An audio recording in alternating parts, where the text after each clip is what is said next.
In 1965, the Hamm's Beer Dancing Bear was voted the most beloved advertisement in America, not just for beer, for everything.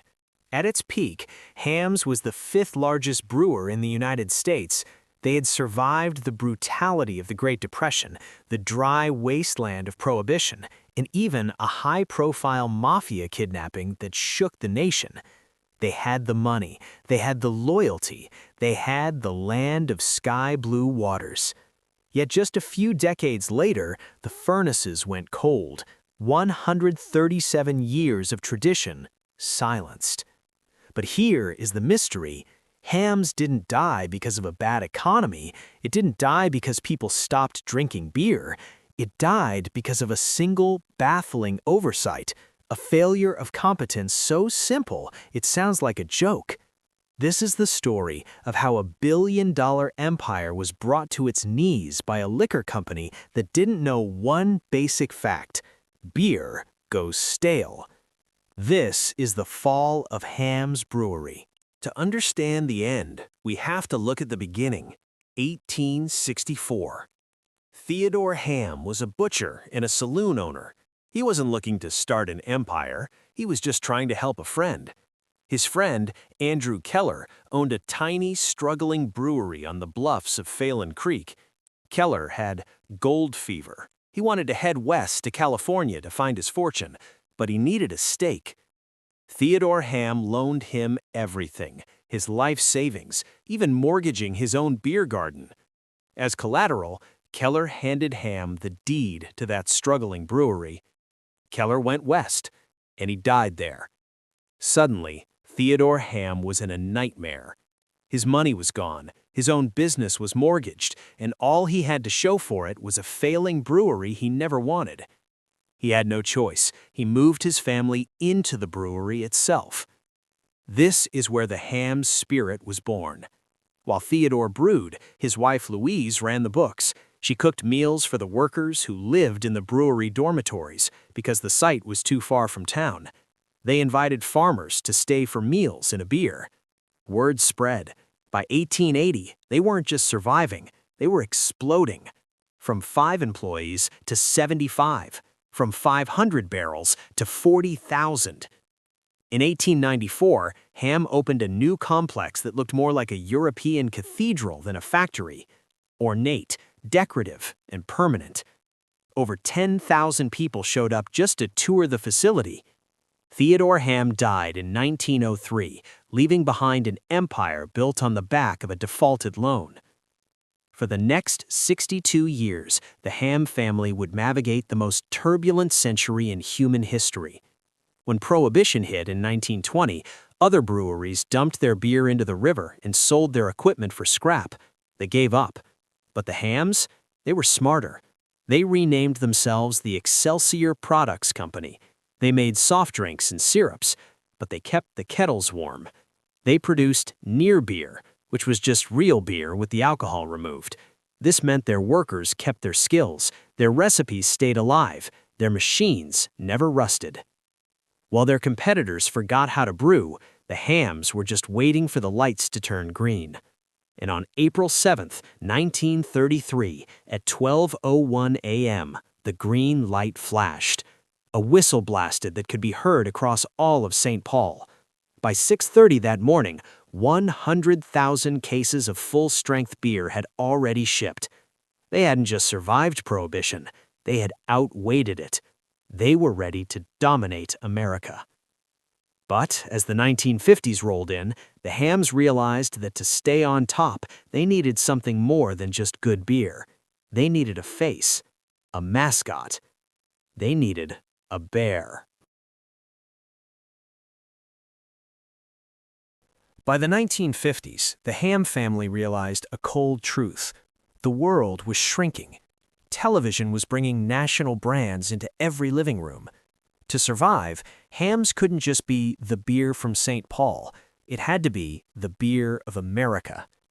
In 1952, an animator named Patrick Desjarlais sat in a restaurant and sketched an idea on a napkin. It was a bear, but not a fierce woodland predator.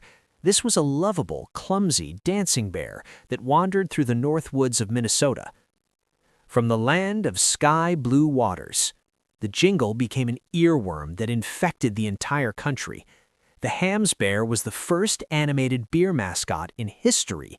He never spoke, he didn't have to. He was the silent salesman that made children laugh and adults thirsty. The campaign was so successful that the ad agency had to create an internal manual called How to Draw the Hamm's Bear, just so their artists could keep up with the demand. It wasn't just an ad, it was a phenomenon. By 1965, the bear was the best-liked advertisement in the nation, not just for beer, for anything. With the bear leading the charge, Hamm's went on a warpath. They bought the Rainier Brewery in San Francisco. They built a massive 18-foot-tall electric beer glass on top of the brewery, 6,300 feet of neon tubing that simulated beer pouring into a glass. It became a San Francisco landmark, visible for miles. They were sponsoring the Minnesota Twins, the Chicago Blackhawks, the Dallas Cowboys, and the San Francisco Giants. They were everywhere. They were the fifth largest brewery in America. But as the empire grew, the distance between the family and St. Paul in their satellite breweries began to create friction. The first crack didn't happen in the brewery, it happened in the hearts of the customers in a city called Baltimore. In 1959, Hamm's bought the Gunther Brewery in Baltimore. It was a local institution. People in Baltimore didn't just drink Gunther, it was part of their identity. The smart move would have been to keep the Gunther name and slowly introduce Hamm's, but the executives in St. Paul made a fatal error in judgment. They killed the Gunther brand overnight. The backlash was instantaneous. Baltimore felt insulted. This outsider brewery from Minnesota had come in and murdered their local tradition. Bars refused to stock Hamm's. Customers organized boycotts. Then, nature provided the final blow. In the winter of 1960, a batch of beer being shipped to Baltimore froze in transit. Quality control missed it. When the beer arrived, it was flat, off-color, and tasted like garbage. Word spread like wildfire. Not only did Hamm's kill our beer, but the beer they replaced it with tastes like sewage. The East Coast dream died right then and there. Hamm's eventually sold the Baltimore plant at a massive loss, retreating back to the Midwest and the West Coast. It was the first sign that the Hamm family might be losing their grip. By 1965, Hamm's was celebrating its 100th anniversary. On paper, it was a triumph, but inside the boardroom, the mood was somber. The American beer industry was consolidating. Anheuser-Busch was becoming a colossus. Miller was getting backed by tobacco billions. The middle-tier breweries, the ones that were too big to be local but too small to fight the giants, were being hunted. William Hamm Jr. had run the company for 34 years. He had survived being kidnapped by the Barker Karpus gang in 1933, an event that left him traumatized for life. He was tired. The family looked at the math. They could keep fighting Budweiser and Miller, or they could sell at the peak and walk away with their fortunes intact. They chose to sell. They found a buyer, Hublin, Inc. Hublin was a massive Connecticut liquor conglomerate. They owned Smirnoff vodka and A1 steak sauce. They were marketing geniuses. They were rich. They were professional. But they had one tiny, invisible flaw. Hublin knew how to sell vodka. They knew how to sell steak sauce, but they didn't understand the living nature of beer. They were about to take a 100-year-old legacy and drive it off a cliff. This is part 3, the turning point of the documentary. This is where the mystery cotton is finally unraveled. We shift the tone from industrial success to a slow-motion corporate train wreck. The tragedy didn't happen at the brewery. The workers in St. Paul were still brewing the same high-quality beer Theodore Hamm had perfected. The disaster happened in the last mile. Because Hublin didn't enforce strict inventory rotation, Hamm's began to sit. It sat in warm warehouses. It sat on sun-drenched delivery trucks. It sat in the back of liquor store coolers for 3, 4, 6 months. Then, the loyal customers, the men who had drunk Hamm's every Friday night since they got home from World War II, started to notice. They didn't know about Hublin's corporate structure. They didn't know about oxidation or shelf life. They just knew that their favorite beers suddenly tasted like trash. They assumed the new owners had changed the recipe to save money. They assumed the quality was gone. Once a beer drinker loses trust in the taste, they don't give you a second chance. They move to Schlitz, they move to Budweiser, they move to Miller, and they never came back. While the brand's reputation was rotting on store shelves, a physical disaster struck. 1967, Houston, Texas. The Gulf Brewing Facility, Hamm's stronghold in the Southwest, caught fire. It was a massive blaze that gutted the production lines. This was a crossroads for Hublin. If they believed in Hamm's, they would rebuild, they would modernize. But the executives in Hartford looked at the declining sales numbers. They saw the mysterious drop in popularity. Instead of investigating why the beer was failing, they took the easy way out. They decided not to rebuild. They abandoned the Southwest market entirely. In 2 short years, Hublin had lost the East Coast, abandoned the Southwest, and poisoned the well in the Midwest. The 5th largest brewery in America was shrinking into a regional ghost. Years later, Harvard Business School would study this exact moment. They compared Hublin's purchase of Hamm's to Philip Morris's purchase of Miller Brewing. Philip Morris, a tobacco company, admitted they didn't know beer. They hired experts, they studied the product, they invested billions into Miller Lite and revolutionized the industry. Hublin, however, was arrogant. They thought if they could sell vodka, they could sell anything. The Harvard study's conclusion was brutal. Hamm's decline was not caused by market forces. It was self-inflicted. It was a masterpiece of operational incompetence. By 1973, Hublin had seen enough. They realized they had broken their toy. They put Hamm's up for sale, desperate to get rid of the stale legacy they had created. The empire was now up for grabs, but who would want to buy a sinking ship? This is part 4, the corporate hot potato phase. The tone here shifts to one of desperate hope, followed by crushing reality. We focus on the loyalty of the workers and the brutal math of the 1980s beer wars. In 1973, Hublin finally tapped out. They had taken a crown jewel and turned it into lead. But there was one group of people who refused to let the dream die: the distributors. These were men like Frank Kowalski, men whose fathers and grandfathers had built their lives selling Hamm's. They knew the beer wasn't the problem, the management was. In a desperate, heroic move, a group of these distributors pooled their life savings, took out massive loans, and bought the brewery themselves. It was a Hail Mary pass. They implemented the inventory rotation Hublin had ignored. They tried to fix the stale beer reputation. But you can't unring a bell. The shelf space they had lost now belonged to Budweiser and Miller. The marketing budget they needed was gone. For 2 years, they fought like hell, but by 1975, they realized they didn't have the pockets deep enough to survive the coming war. What followed was a 20-year game of corporate hot potato.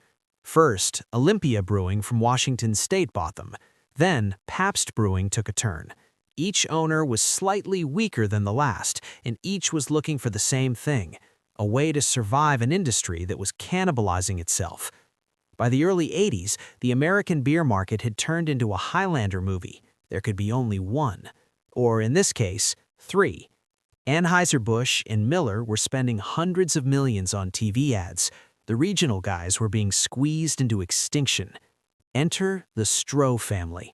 Like the Hamms, the Strohs had a 100-year legacy in Detroit. They were famous for fire brewing, using direct flames on copper kettles. In 1983, they acquired the St. Paul Brewery in a complex trade with Pabst. To the workers in St. Paul, this felt like a lifeline. Stroh's was a real brewing family. They understood the craft.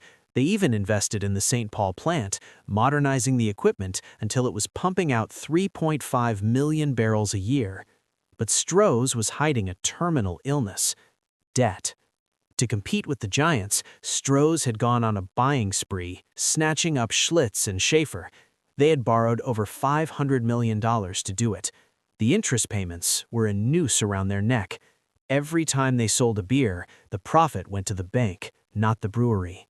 Meet Robert Martinez. He represents the third generation of his family to walk these halls. His grandfather started in 1938. His father started in 1962. Robert started in 1979. In the 1950s, a job at Hamm's was a golden ticket. Night shift workers made double the minimum wage. There were pensions, health care, and a sense of belonging. But for Robert's generation, the brewery felt like a fortress under siege. Every ownership change brought anxiety, Robert would later recall. Every quarterly report brought fear. The workers did their jobs perfectly. The beer was great again. The lines were efficient. But it didn't matter how well Robert did his job if a guy in a suit in Detroit or Milwaukee made a bad bet on a billion-dollar merger. The workers were the engine of the ship, but the captains were steering them straight into an iceberg. In 1996, Stroh's made one last desperate move. They bought the G. Heilman Brewing Company. It was supposed to give them the scale to finally fight Budweiser. Instead, it was the weight that finally broke the camel's back. Stroh's was now leveraged to hell. They were the fourth largest brewer in the country, but they were functionally bankrupt. In the world of corporate finance, when a company starts drowning, it doesn't sell its failures first. It sells its assets. And the St. Paul Brewery, efficient, modernized, and legendary, was the biggest asset they had left. The end wasn't coming because of a fire. It wasn't coming because of stale beer. It was coming because of a spreadsheet. This is part 5, the emotional heart of the video. We move from corporate strategy to the human cost. This is where you lock in your entire video watch time by showing the heartbreaking reality of the closure. Sometime in 1997, the word came down. It wasn't a rumor anymore. The shifts were called into a mandatory meeting.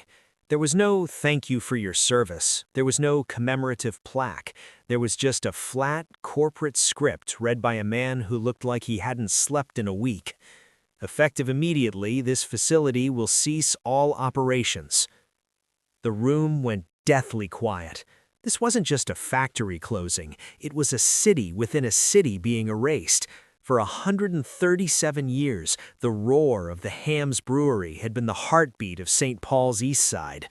You could hear it 5 miles away, the 95-decibel industrial symphony of clinking glass, hissing steam, and heavy machinery. Now, silence. Robert Martinez stood next to a man named Mike Sullivan.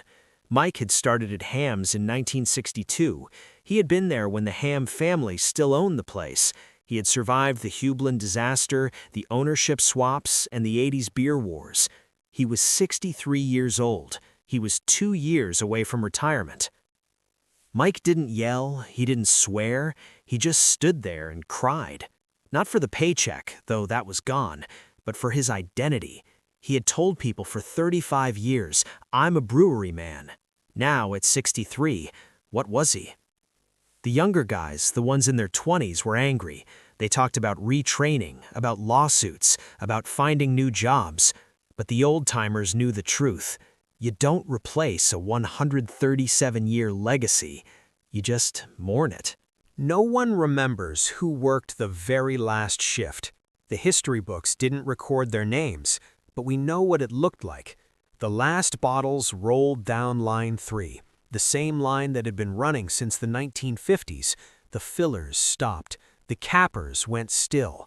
And then someone hit the master kill switch. The silence was terrifying. For the first time since the Civil War, there was no steam rising from the stacks. The workers didn't even clean up. They didn't have to. They walked out and left everything behind. It was like the rapture had hit an industrial park. Memos were left mid-sentence, maintenance logs were left open. It was a cathedral of industry, suddenly turned into a tomb. Robert Martinez walked out with one thing, his hard hat. It was the same one he'd worn for 18 years. His name was scrawled in permanent marker on the inside, now faded by sweat and time. His father had taken his hat in 1983. His grandfather's hat was still in a box in the attic. 3 generations, 69 combined years of service to one patch of land. Robert got in his truck and drove home. When his wife asked how it was, he couldn't even find the words. He just said, "We walked out. That's it." For the next 25 years, the brewery became a crown jewel for urban explorers and vandals. While the northern section was eventually sold to developers, the iconic Southern Brewhouse, the heart of the empire, was bought by the city of St. Paul. The city had plans, they had visions, they had studies. But while they studied, the buildings rotted. Rain poured through the roof, snow drifted into the fermentation rooms, copper thieves stripped the wires until the buildings were nothing but brick shells. The land of sky-blue waters had become a land of broken glass and rusted iron. But the story wasn't over, because while the brewery was dead, the brand refused to stay in the grave. For decades, the Hamm's brewery was a hollowed-out carcass, a monument to what happens when corporate math meets a living legacy. But as of 2026, the story is taking a surprising turn. After 25 years of broken promises and studies, the city of St. Paul is finally moving forward with a $200 million redevelopment. The plan isn't to bring back industrial brewing on a mass scale. Instead, the silent cathedral is being transformed into 200 affordable apartments, artist lofts, and a 56,000-square-foot multicultural marketplace.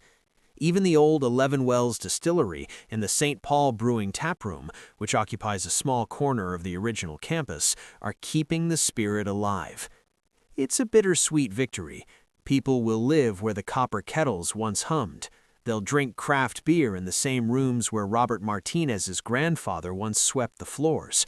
The roar is gone, but the walls are still standing. And what about the beer itself?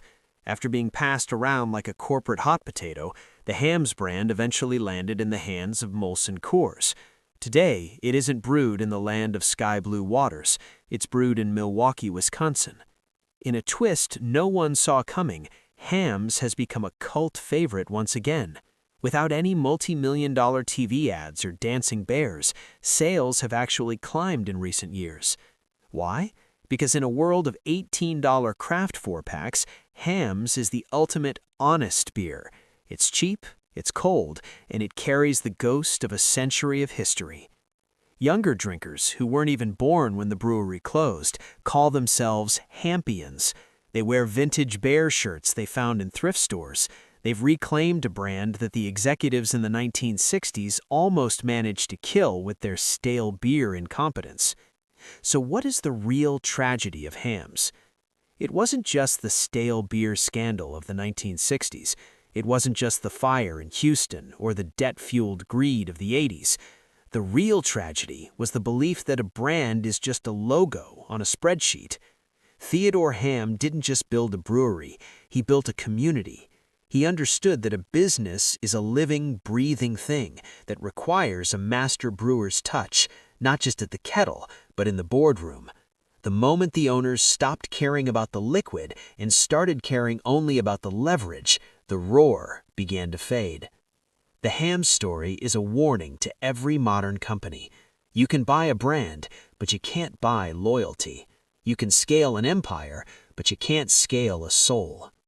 The next time you see that blue and white label, remember the 1,000 workers who walked out in 1997.